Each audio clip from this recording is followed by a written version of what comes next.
சித்தி, எனக்கு ரொம்ப பசி எடுக்குது. என்னால நடக்க முடியல, கால் வலிக்குது. ஐயா தப்பா நினச்சிக்காதீங்க. காலையில் நாங்கள் டிஃபன் சாப்பிட்டது, அதுக்கப்புறம் நாங்கள் எதுவுமே சாப்பிடல. எங்களுக்கு ரொம்ப பசியாக இருக்குது, சோர்வாக இருக்குது. கொஞ்ச நேரம் நாங்கள் இங்கே ரெஸ்ட் எடுத்துட்டு உங்கள் கூட வரோம். தப்பா நினச்சிக்காதீங்க. இன்னும் நம்ம எவ்வளோ தூரம் நடந்து போகணும்? ஏற்கனவே 1/2 மணி நேரம் நடந்து வந்துட்டோம். இன்னும் ஒரு 5. அங்கே பார்த்தியம்மா மலை, அந்த மலையோட அடிவாரத்தில் தான் அந்த கோயில் இருக்குது. அட, நம்ம ஊசி போண்டா சார். ஏன்பா நீங்க 2 பேரும் இங்க என்ன பண்ணிட்டு இருக்கீங்க? இந்த பெரியவர் இந்த ஊரில் ஒரு கோயில் இருக்குன்னு சொன்னார். அதுதான் பார்க்கலான்னு நாங்கள் 3 பேர் கிளம்பி போயிட்டுருக்கோம். பூசாரி, உங்களுக்கு எவ்வளவு சொன்னாலும் அறிவே வராதா?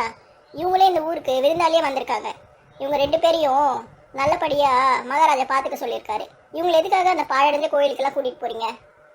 இல்லைப்பா, நம்ம ஊருக்கு புதுசாக வரவங்க யாராவது நம்மளுக்கு உதவி பண்ணி இந்த கோயிலை புதுப்பித்து கொடுத்தா நல்லா இருக்கும்ல. நம்ம ஊரில் இருக்க ஜனங்கள்லாம் சாமி கும்பிட்டு எத்தனை வருஷம் ஆகுது. உங்க நம்பிக்கைக்கு ஒரு அளவே இல்லையா? அந்த சாமி அவ்வளோ சக்தி வாய்ந்ததா இருந்தா அந்த கோயிலையே இப்படி பாழடைஞ்சு போயிருக்கு. ஏதாவது செஞ்சு அந்த கோயிலை நல்லபடியா அந்த சாமி வச்சிருக்கோம்ல. நம்மளாம் மனுஷங்க, நம்ம எப்படி அந்த கோயிலை சரி பண்ண முடியும்? கடவுள் நினைச்சாதானே முடியும். ஊசி போண்டா, அந்த மாதிரிலாம் பேசாதீங்க.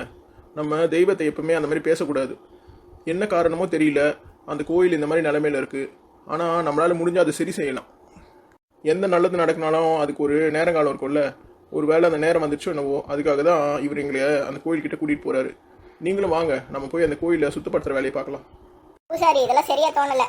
நான் போய் மகாராணி கிட்ட உங்களை பற்றி புகார் கொடுக்க போகிறேன். தேவையில்லாமல் நீங்கள் எல்லாரையும் கூட்டிகிட்டு வந்து இந்த கோயிலை புதுப்பிச்சு கொடுங்கன்னு அவங்கள தொந்தரவு பண்ணிட்டு இருக்கீங்க. அது நான் இந்த ஊரில் இருக்க மக்களோட நல்லதுக்காக தான்ப்பா பண்ணுறேன். நீ ஏன்ப்பா இப்போ பார்த்தாலும் என்ன தப்பாகவே நினைக்கிற? திரும்பவும் அந்த கோயில் நல்லபடியாக இருக்கணும்னா நம்ம ஊரில் இருக்க மகாராஜா மகாராணி மற்ற மக்களுங்கெல்லாம் நினச்சாதான் அதை செய்ய முடியும். நீங்கள் ஒருத்தர் மட்டும் நினச்சா முடியாது, அதை புரிஞ்சுக்கோங்க. ஊசி போண்டா, நாங்கள் இவ்வளோ தூரம் வந்தாச்சு. இன்னும் ஒரு 5 நிமிஷம் நடந்தால் அந்த கோயில் வந்துட போகுது. வந்தது தான் வந்தோம். நம்ம எல்லாரும் அந்த கோயிலை பார்த்துட்டு திருப்பி ஒன்றாவே மகாராஜாவை பார்க்க போகலாம். சரி, நான் சொன்னால் நீங்கள் கேட்கவா போறீங்க? அங்கிள், எனக்கு ரொம்ப பசியாக இருக்கு, சாப்பிடாதெல்லாம் கிடைக்குமா? நுங்கு வெட்டி மகாராணி கொடுக்கறதுக்காக தான் நானும் இங்கே வந்தேன். அந்த மரத்தில் நுங்கு நிறைய இருக்கு, வெட்டி கொண்டு வரேன். நீயும் கொஞ்சம் சாப்பிடுப்பா. அதுக்கப்புறம் நம்ம இங்கேருந்து நடந்து அந்த கோயிலுக்கு போயிட்டு வரலாம். ஊசி பண்ணானே, நீங்க ரொம்ப நல்லவருங்க. ஏய், ரொம்ப புகழாதடா. நல்லவனா இருந்து என்னப்பா பிரயோஜனம்? கையில் அந்த அளவுக்கு காசு இல்லையே, எப்பவுமே கஷ்டத்துலயே இருக்கிறேன். என்ன பண்றது? தம்பி, அதுக்கு தான் சொல்றது, கடவுளை வழிபாடு பண்ணணும். இல்லைன்னா கடைசி வரை கஷ்டத்துல தான் இருக்கணும். ஐயா, ஒன்று புரிஞ்சுக்கோங்க, இந்த உலகத்தில் பிரச்சனை இல்லாத மனுஷன் எவனுமே இல்லை. சாமி கும்பிட்டா மட்டும் அந்த பிரச்சனை தீர்ந்துரும்னு ஒன்றும் உறுதியும் இல்லை. அவங்கவுங்க பிரச்சனை அவங்களுக்கு தான் ஏன் தெரியும். சரி, நம்ம 4 பேர் இங்கே இருக்கோம். 4 பேருக்கு முதல்ல நொங்கு கொண்டு வரேன். அதை சாப்பிட்டுட்டு அதுக்கப்புறம் மகாராணிக்கு தேவையான நொங்குங்களா எடுத்துகிட்டு போய் அவங்க வீட்டில் கொடுத்துட்டு வந்துடுறேன். ஊசி பண்ண அங்கிள், பழம்பழம் கிடச்சா எனக்கு எடுத்துகிட்டு வரீங்களா? எனக்கு ரொம்ப பிடிக்கும். சரி தம்பி, கிடச்சா கொண்டு வரேன். பணம் வெல்லம், பணமாக ஏன்டா பிச்சு போட்டுட்டு இருக்க? கொஞ்சம் நொங்கு போடுறா. மகாராணி நிறைய நொங்கு தான் எடுத்துகிட்டு வர சொன்னாங்க. இவன் ஒருத்தன், நான் தவுளூட்டில் இருக்கிறதுனால மற்ற மேலே ஏற்றி விட்டுறலாம். இங்கே இருக்கிற எருமை என்ன கடி கடிக்குதுன்னு எனக்கு தான் தெரியும். இதில் வேற பழமத்தை பிச்சு போடு, நுங்க பிச்சு போடணும். ஒரு நாள் இவனை தூக்கி மரத்தில் ஏற்றி விட்டுடணும்.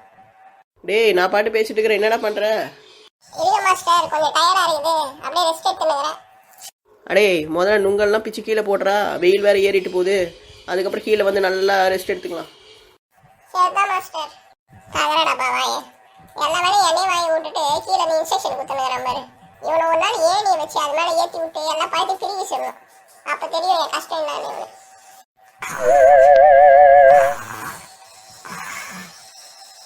டேய், பணவல்ல எருமை, மரத்து மேலே படுத்து தூங்கிட்டு இருக்கியா நீ? நான் தூங்கல மாஸ்டர், தியானம் பண்ணினுங்கிறேன். பழமழை மேலே தியானம் பண்ண ரொம்ப நல்லது எங்கள் பாட்டி சொல்லிக்கிறாங்க. டேய், வெயில் வேற ரொம்ப வெளுக்குதுடா. சீக்கிரமா அந்த காய்களெல்லாம் பிச்சு போட்டுட்டு இறங்கி வாடா, வீடு போய் சேருவோம். இதோ இருங்க ஒரு நிமிஷம். டேய், அடுக்கு சட்டி எருமை, தள்ளி நின்றா பழத்தை உன் தலையில் போட்டுறப்ப அப்புறம் மூட்டு பூச்சி பண்ணி நசுங்கி போயிடுவேன். ஓரமாக தானே நிற்கிறேன், என் எதுக்கு இப்போ வம்பு இழுக்கிற நீ? என் அடுக்கு சட்டி எதுக்குடா பிரச்சனை? என் கூட வந்து நின்னுக்கோ. அவன் வேணும்னு கூட உன் மேலே போடுவான். பண்ணா கூட பண்ணுவான் மாஸ்டர் அவன். டேய் போண்டா, அங்கே நிற்காதடா, இந்த பக்கம் வா.